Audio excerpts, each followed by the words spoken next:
punamakpu khurumjari haukiba megi tang ahumdagi ngasi phauba lepa leitana tangdu leitadaba punsima Manipur da hingduna lakli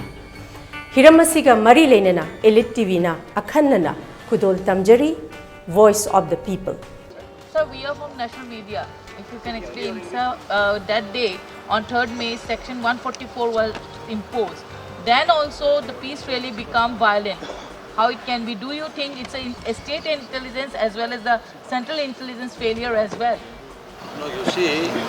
we allowed the rallies because that was a solidarity rallies, peaceful rally. We did not impose 140. This accident was happened just after the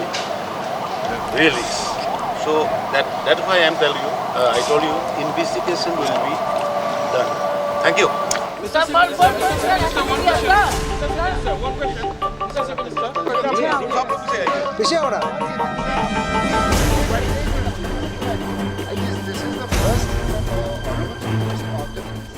ngasi su voice of the people gi kungama thoi shuba episode khudol tamjari tera khongsang bida leiba relief camp amada megi tang taraga marida Elite TV gi paumi singna chatuna unajarubagi paudam mayamge mafamda khudol tamjari Rosan pur mayaina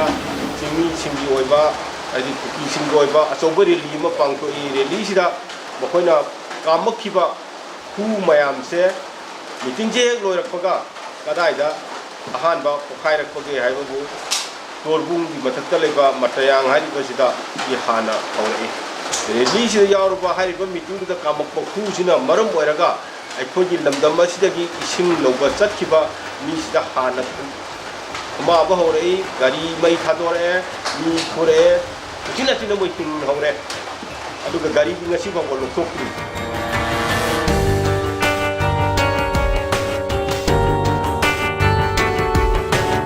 Deri si lakpasi mi phimu sepa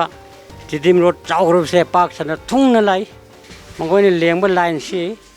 yoli kilometer amagi ani gi changum da sangdo male dukimati mi yame aduka awangum sumchalaga torbung hojeke haina riba jaga si yore haina aikoina khalle halakpasi mayamari mai halakpasi aikoina mudre sakhibedi khage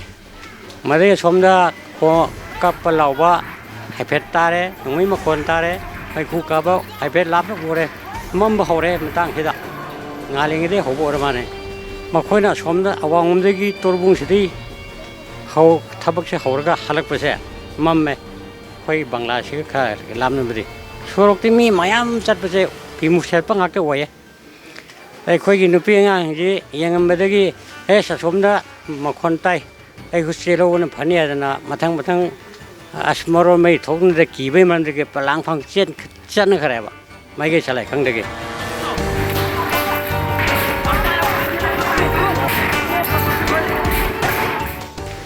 akhoi mamana aje tumaglo na aje imana boga tumba da akhoi mamana tumaglo na hawdo ko mtam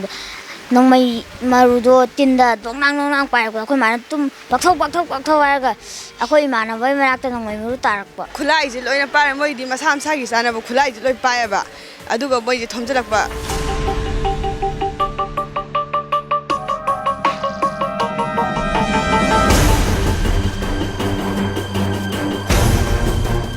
ꯑꯩꯈꯣꯏꯒꯤ ꯒꯣꯔꯃꯦꯟꯒꯤ ꯃꯥꯏꯀꯩꯗꯒꯤ ꯂꯥꯛꯄ ꯐꯣꯔꯁꯁꯤꯡ ꯉꯥꯏꯗꯨꯅ ꯂꯩꯕꯅꯤ ꯉꯥꯏꯗꯨꯅ ꯂꯩꯕ ꯃꯇꯝꯗ ꯃꯈꯣꯏ ꯀꯥꯞꯊꯣꯛꯅꯔꯦ ꯀꯥꯞꯊꯣꯛꯅꯕ ꯃꯇꯝꯗ ꯑꯩꯈꯣꯏꯒꯤꯁꯤꯗꯤ ꯃꯣꯏꯅ ꯎꯁꯤꯠꯄꯤꯗ꯭ꯔꯦ ꯊꯨꯊꯥꯛ ꯈꯔ ꯀꯥꯞꯄꯅꯤ ꯑꯗꯨꯒ ꯃꯥꯏꯀꯩꯗ ꯃꯣꯏꯅ ꯂꯨꯝꯅ ꯂꯩꯔꯝꯕꯁꯤꯡꯁꯤꯗꯤ ꯑꯀꯟꯕ ꯅꯣꯡꯃꯩ ꯌꯥꯝꯅ ꯁꯛꯇꯤ ꯂꯩꯔꯕ ꯅꯣꯡꯃꯩꯁꯤꯡ ꯑꯗꯨ ꯀꯥꯞꯊꯣꯔꯛꯑꯦ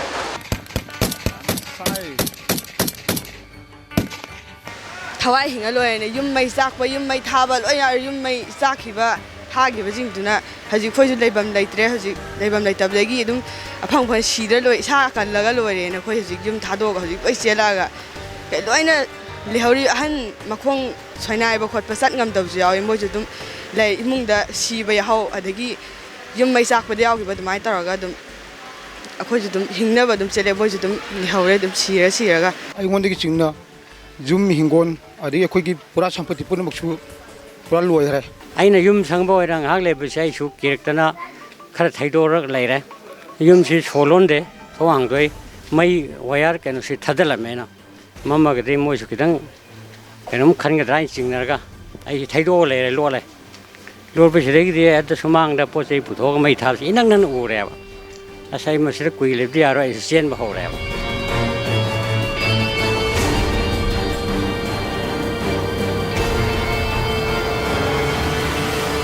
गिदजुदा अखोजु अदुम मोइग सेमिने अदु मतमदा असोमदगी दि मोइन नोंगै कापै काप मतमदा अखोइना कापो ना हाय मतमदा अखोइ मथक थोंगना कनु ऑर्डर पीदे ना लाइबा कमांडो गे बाउ याउना पुन्ना अखो सेमिने पाइखुरोक बंगला लोइना मोइना मई था तालेदना अदगी इमांग अनु लेमगी कइनो मपाजिदि थाउद्रे इमा पाथोइबिगी जगह थाग्रे अदगी मागे ngaकपजु थाग्रे अदगी खोइ मैतैगी लाइसिंजे लोइ मई लोइ थारगा मोइना मीजिंजे मीजिंगे सेलकपजिगी ममांगदा मीगी युमजिजु मई थादोकपिबा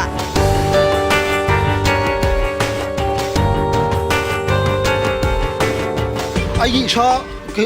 अदु ऑपरेशन तौनबगे यंगो पैसा नुजा थमजबा अदु कोसबा आइगी नुपीगी सिसाना आइगी सन्नुं करिकरा आइगी हजि आइगी ने हाबदो हजि आइगी सेलिबा सिगी खंगाव जिजु सि पुलिसजु आई सिदगी मयामना पीर कांदे सेलिमने हाइदी चाना थाना फौजें जा थादोक पीरे जुम थादोक पीरे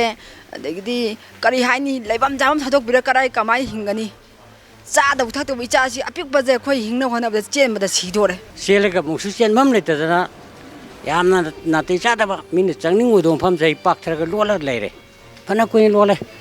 मले सोमदा मी खर लनब तांजा यंगा सोरokta नागे सेदा खितंग हांगब तांजा यंगा इना लो कुटप चेन थोरगा खुगारोमदा लायब खुगागे लमांगि ओरगा इसे याम फेम जादा लंबी माइके खंगदन अमम लागा संदोंग सिदा पनमनेबा आइन आहान मस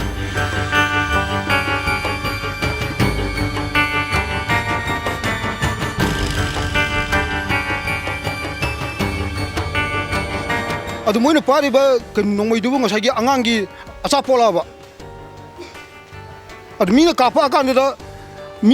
अकांदा मोइना कापगमदिदु अदुगी नोंगैदुबो अदु नोंगैराबा दुबो अदु नोंगैना तेबदो अदु आइ थुली के हागिबा आइ साउदना ngasi ngarangi khabarda haibirakiba aikoi village ngangnaba laiba kano kapthokani kamando da kapi do adu to ga haibasi masi aranbani aduga tasengna makoi yamna sangna haiba aikoi maning waka maning sidagina agna kroi maning phawda makoi hana liengun lerame mai khangdar makoi na kapak ko mayam si kalakkan manung aikoi yumlakta ngai manung phalang da panba adu aikoi haiba kano singo bulia singa do koi honorable email du khara sinagi bani yamna ka chati leiraba aduga makoina chu yauge village development kano force nga na bigini haibu wobi aroi kalakan ba yamna chati leiraba no mai mayama ma koi deida maru yokselai aduna koi makoina haiba village nga na bani koi chu da leiba kano yauge haibu se koi yabanga mo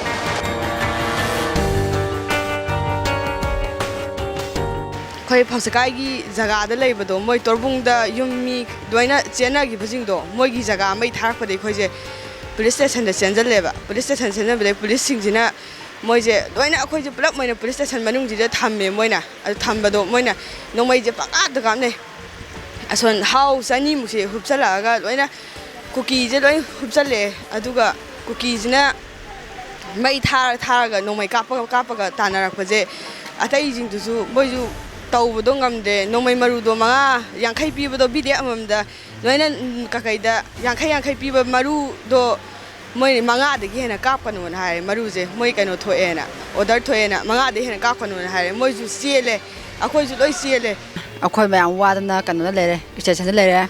kaino gi phoskai police station lere moina kananda kan bide ka email de hari sucho thamjale akhoi moi hingo akhoi siro habra khangdre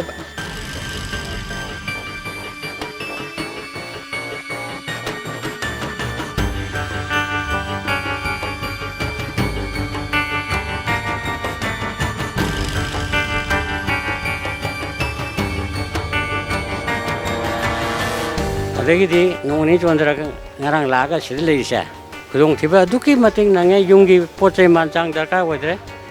ꯅꯨꯃꯤꯠ 2 ꯁꯨꯕ ꯃꯇꯝ ꯌꯦꯡꯕ ꯃꯇꯝꯗ ꯂꯣꯟꯅ ꯆꯪꯉꯦ ꯑꯩꯒꯤ ꯌꯨꯝ ꯃꯅꯤꯡꯗ ꯃꯣꯏ ꯀꯦꯝꯗꯧꯅ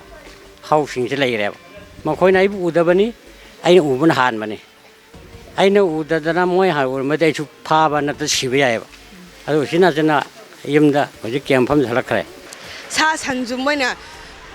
खरा लौसनगिबसु यावरे मैंने पुरगा चखिबसु यावरे अदगी कोट फौ खाइदोक संगजब मीजिंगजु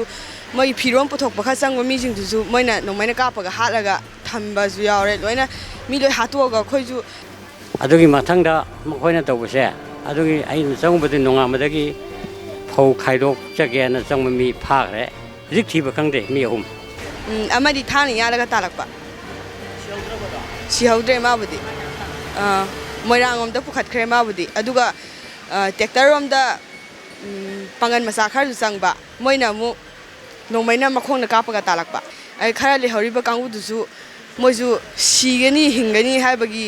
कैमता अकीबदो लैत्रेबा मोइजु सिबा चंगबा थवाई खुबाकता हापगा हिंहौरेबा खोइ म्याम तबु कलदीना मतु मसाजिंगे लोइ थागलागा मोइदि सिरजु यारेना मोइदि लिहौरेबा असिदैदा अदु मयामना इरांग नेमि हाजि करावाई जगादा अखोइ तुरबुंग जिदा हाजि थादलैबा हाजि कनु सिफाइंजे अखोइ तुरबुंग योब्राबा अखोइ तुरबुंगदा हाजि अखोइ तुरबुंग जिदा हाजि थादा इबा सिफाइंजे अमता लैबा अदु मयाम चंगा गाउतें बियोबा अदु Moina ngarang du lerembo orgadi ngarang thadaba yum mai thaidu moi lergadi tharo haiba adu kari maranguno haiba adu kan moi thada leiba kan sifai gi dung saidi akoi chana ba tingna ba giraba akoi meangi boda ajik sidai da akoi chana ba lechi adu moi na sanga ga akoi gi kan thawai kan gara na har kan da moi na irang lai taba jaga di da moi na lera kan da akoi gi pura lore matam da akoi le adu irang nemi hadu irang kai da karai wai jaga da irang nem ge ba irang nem ba jaga dong tu putok piyo ba akoi turbung jida irang nem ba jaga dong tu putok piyo ba akoi turbung jida karama mafam da akoi sifai lei adigi di yengo ngarang thoi ba kanu thodok tu ju yengo paus kai gi da lei ba achi police station ni na adu moi thokpi la magadi adu yong na ju akoi so ya ba adu moi na ngasai gi lotna adu leinaraba adu matamda akoi da sum irang nemi hadu moi karawai da nemi no ba adu hajik nemi hariba mi duga ai ga ji akoi turbung changmina jeba hoi radio do ngang ba thakpada mayamna irang leitre haina tabase ai bo yong tai duning miyang wai kontokse lekai thoi thogokti lauri si numi su thoi ngarang thoi nan su thoi mase khoi jajaning de irang leitre se khoi di logde ba adu moi jam pangjel lei irang phare nam lei hatok po ka that po suri lepte thab ju lepte हंडकी मतंग सिदा intelligence fail होइबरा government fail होइबरा मा यावरे मरमदी अखोइना ताजबदा इंटेलिजेंस खुदिंगमंगना माना खोमुबा रिपोर्ट खुदिंगमंगसे कैबिनेट मिनिस्टर आईजी डीजीबी रेंगा पुंग मरीगी ममांगदा लोइना सबमिट तौगे हाय सुकुइना कुकी सिना हौरकपा लालोंग मयामसे करीगी खंगदबनो yam thau chabi de akoi di tumbu ju phangdre chao je phangdre isa gi thawai kano na chen le hoji bukchu chak cha ba chi lak phode mayam gi awana kam le basi da chak cha bo cha khom de hukja ba dangari thawai yam nungai ti akoi gi manipur gi leiba security adu ge india gi oba security se masi gi matang da ngaksen gi thorang se khara section do wali adna masi yain khai akoi section da akoi bo ngapi sendi da bagi Manipur people baru ada tapaki public singjibu ngak siendaga asobo thonggang longhan ni makoi kong kong ko bose koi pian jadi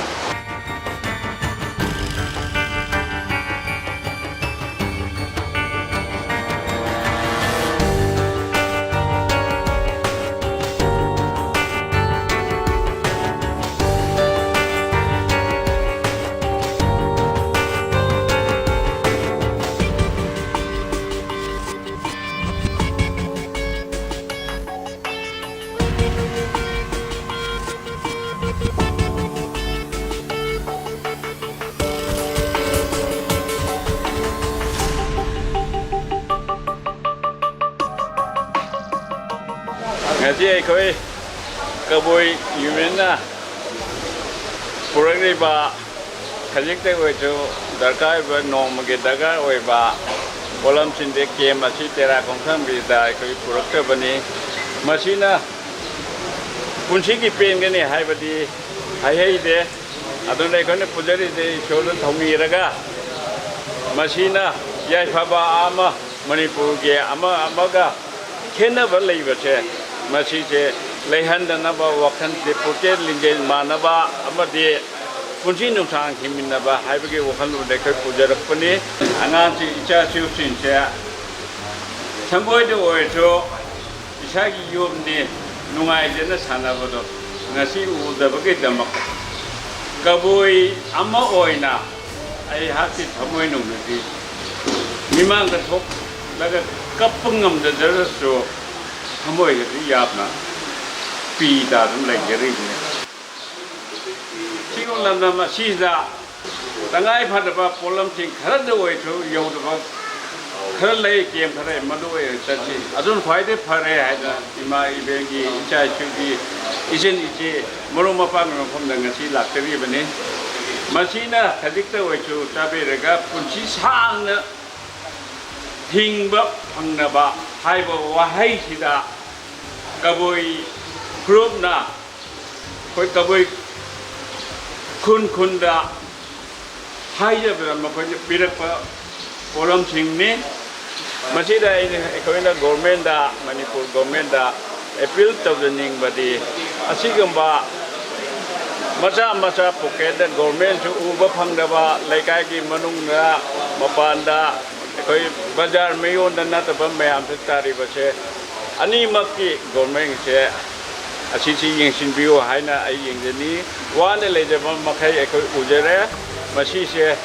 ima ibe ising thak pa phangda na pukhi gi ising thaki ba se koi depend de government na civil organization nang na le di ba ke mayam se thidorga micham sing te na na yek tu na le di ba kem da mayum leitraba mayum do nungsiba do uba phagda masigi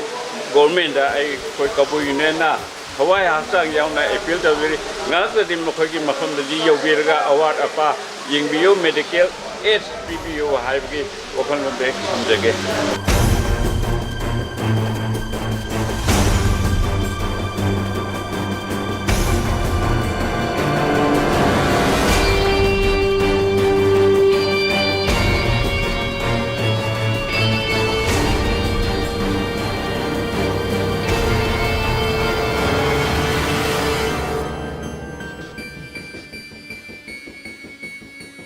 Hongsang bigi relief camp da laiba khigi miyoi singna kari